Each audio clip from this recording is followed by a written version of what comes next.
Alright, good morning. Happy Easter. I'd like to start off by taking the cauliflower and cleaning it up just a little bit. Leave that stem on.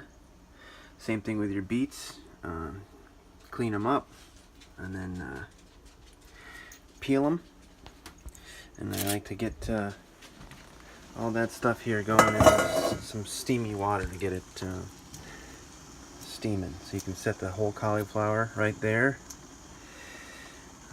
on its little legs there and get it steaming and get it covered while everything else is going. Do the same with the other beets and cover it all up. Alright, next we're going to get our shallots and garlic going. Cut up our mirepoix. Get that rolling. And you can get your asparagus or your squash, zucchini, stuff like that in the oven if you want, or just sear it all up together once this caramelizes a bit. Alright, after you get a nice caramelization in your carrots, your onions and garlic, add your carrots, squash, zucchini. I'm going to check on our beets and cauliflower here. What I just did was flip these over so that the water will be in contact with the other side. We just have a small bit of water. As you see, it's getting pink down there. Side note, beets are very good for dyeing things, clothes, other food, whatever. So you can save this liquid and dye things, even your hair, whatever. And we're looking for this to become very soft right down the center. So this is almost done. We'll give this a few more minutes and we'll pull these out of here. Let them cool down. Now we start cooking the things that take longer to cook first and end off with the things that take less time to cook at the end. We're just going to throw these things in, and all these things take just very little time, so they come at the end. But what you can also do to change the rate of cooking is to cut your food differently. A thin cuts will cook a lot faster. If you make larger cuts, you're going to end up having them be less, closer to al dente when it cooks the same amount. So if you want some crunchy pieces, some more cooked pieces of the same thing that's cooking at the same time, just cut them different sizes. Okay, these snow peas are real simple to clean up. Just pull this little end off here.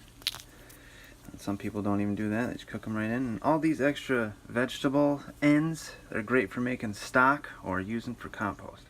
Alright, I pulled out this cauliflower. It's steaming. It's soft to the touch, but still got some body to it. These peas are cleaned. These asparagus, you can also steam in here at the last few minutes if you want. I cut my beets just to make sure they were cooked all the way through. And our veggies are getting there, so what I'm going to do here is just throw these asparagus and beans right on top of this so they can steam and finish cooking these while this stuff finishes up. I'm going to prep that stuff to add it all together. Alright, at this point our veggies are pretty much done. We're going to add our last one, this spinach here. While we're doing that, we're going to take our beets that I've sliced up and the cauliflower. This stuff's going to go in a bowl and get tossed with the Boursin cheese or whatever you want to top it with. Alright, so these beets are going to turn everything pink that you mix with it. So at this point you can add your cheese and mix this together, but keep in mind it's going to turn the cauliflower pink, which is fine. I'm just letting you know that for in case you want to keep your greens green, you can do them separately like I'm doing, and then just put the cheesy cauliflower and beets on top of your greens. Or you can mix them all together if you'd like, and you're gonna end up with pink everything. Like I said, that's also used. You can dye anything with it, and all this goes for a vegetable stock or compost, or both if you'd like. So these are cooked. they're going to come out and go on top of everything over there and get all spun together if you want it to be all pink after this cooks down. Otherwise, like I said, you can do them separately. Alright, we're all mixed up here. This is when I add a little sea salt and peppercorns. We're going to Monte burr here. Just going to add butter at the end. And at this point, I'm going to mix everything together. Like I said, you could put those greens in a bowl and put this on top. That Boursin cheese has made a nice cream sauce, and I have another one here to go on top once I mix them together. But like I said, at this point, you can keep your pink stuff separate if you want, and just put it on top of your greens, or serve them separately. But what I'm going to do is mix it all together. Alright, well, that concludes this video. I hope you enjoy. This is going to be a nice feaster treat.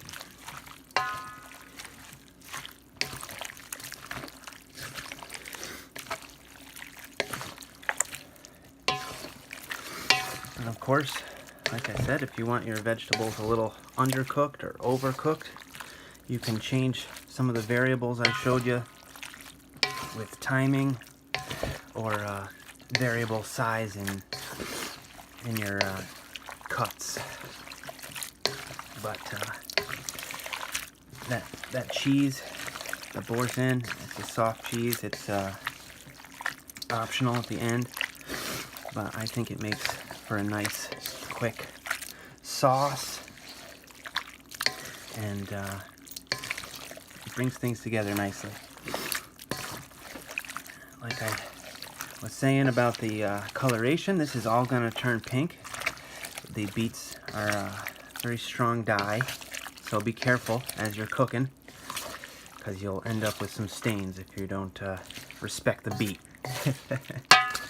Anyways, have a happy feaster.